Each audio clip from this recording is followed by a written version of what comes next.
Assalamualaikum warahmatullahi wabarakatuh. Alhamdulillah, anak-anakku, dalam pertemuan kali ini materi PAI kelas 9 masih di ketentuan kurban dan akikah, materi lanjutan dari materi sebelumnya, masih di ketentuan kurban ya fokusnya. Adapun materi sekarang yaitu tentang waktu penyembelihan kurban.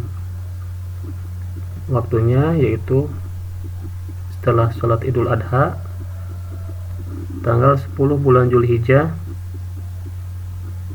dan 3 hari tasyrik 11, 12 dan 13 bulan Zulhijjah. Jadi kalian boleh menyembelih hewan kurban tanggal 10 bulan Zulhijjahnya, boleh juga kalau mau tanggal 3 hari tasyrik 11, 12 dan 13 bulan Zulhijjah. Itu tergantung kesiapan kita atau kemauan kita mau hari apa. Adapun ketentuan untuk berkurban juga perlu Bapak sampaikan supaya mendapatkan pahala yang lebih utama. Kalau kalian niat berkurban, usahakan sunahnya itu tanggal 1 bulan Zulhijjah sampai dengan tanggal penyembelihan hewan kurban. Bagi yang mau berkurban, alangkah baiknya tidak dulu mencukur rambut, bulu atau kuku yang berada di anggota tubuh yang akan berkurban ya. Jadi kalau dibolehkannya untuk memotong kuku, rambut dan sebagainya ketika waktu selesai orang tersebut berkurban, maka diperbolehkan memotong kuku dan mencukur rambut dan lain sebagainya. Tujuannya menurut para ulama untuk pahala yang lebih banyak lagi. Yang kedua, ketentuan waktunya.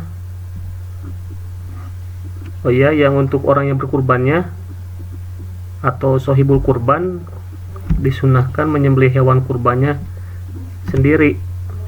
Namun apabila tidak sanggup, boleh diwakilkan kepada orang lain.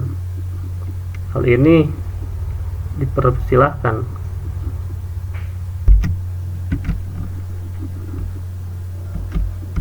Ketika penyembelihan hewan kurban sudah selesai, daging kurban dianjurkan untuk dibagi 3. Ada yang dimakan sendiri bersama keluarga orang yang berkurban, sepertiganya maksimal. Ada lagi yang kedua, sepertiga lagi disedekahkan, sepertiga lagi dihadiahkan untuk rekan-rekannya. Kalaupun tidak mau mengambil yang sahibul kurban atau yang mau berkurbannya, boleh juga disedekahkan semuanya, dan boleh juga tidak ada yang dihadiahkan dari daging kurban tersebut. Jadi tidak ngambil, tidak dihadiahkan, jadi disedekahkan semuanya. Itu diperbolehkan. Permasalahan yang ada di sekitar kita, terkadang kita memberikan daging kurban itu ke panitia yang mengurusi hewan kurban, padahal menurut aturan pembagian hewan kurban seharusnya dibagikan saja semuanya pada yang berhak menerimanya. Jadi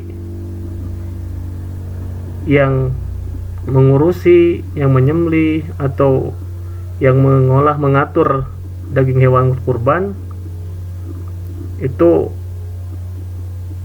tidak boleh mengambil bagian untuk buruh atau upah dari dia mengolah daging hewan tersebut, atau dari daging hewan kurban yang dia urus tersebut. Jadi yang mengelola atau panitia itu hanya diperbolehkan menerima upah dari yang memiliki hewan kurban. Jadi istilah kitanya di buruhan tinu anu gaduhan kurban, anu badi kurban, tekei nyandak daging ti hewan kurban anu kanggo bagikeun gitu. Itu permasalahan yang ada di sekitar kita.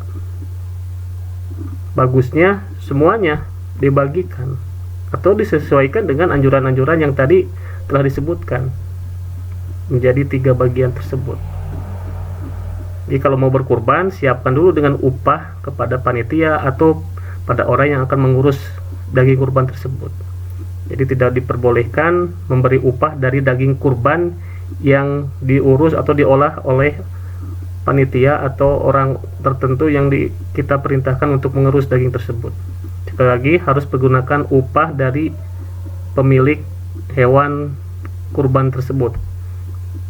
Kalau kalian mau kurban, maka siapkan upahnya bagi panitia atau bagi yang mengurus hewan kurban tersebut. Pembagian hewan kurban itu belum dimasak atau dalam keadaan mentah ya. Ketika sudah selesai semuanya, ada beberapa hikmah pelaksanaan kurban. Yang pertama, menghidupkan sunnah para nabi terdahulu, khususnya sunnah Nabi Ibrahim alaihissalam. Yang kedua, untuk mendekatkan diri atau takarub kepada Allah Subhanahu wa taala. Yang ketiga, menghidupkan makna takbir di hari raya Idul Adha dari tanggal 10 hingga 13 Zulhijjah. Yang keempat, kurban mengajarkan kepada kita untuk bersikap dermawan, tidak rakus dan tidak kikir. Yang kelima, kurban mendidik kita untuk peduli kepada sesama. Yang keenam, mendidik kita untuk membunuh sifat kebinatangan. Di antara sifat-sifat kebinatangan yang harus kita musnahkan adalah tamak, rakus, sikap ingin menang sendiri, senang-senang kepada orang lain. Itu saja yang dapat Bapak sampaikan untuk materi kurban kali ini. Semoga bermanfaat. Tetap jaga kesehatan. Wassalamualaikum warahmatullahi wabarakatuh.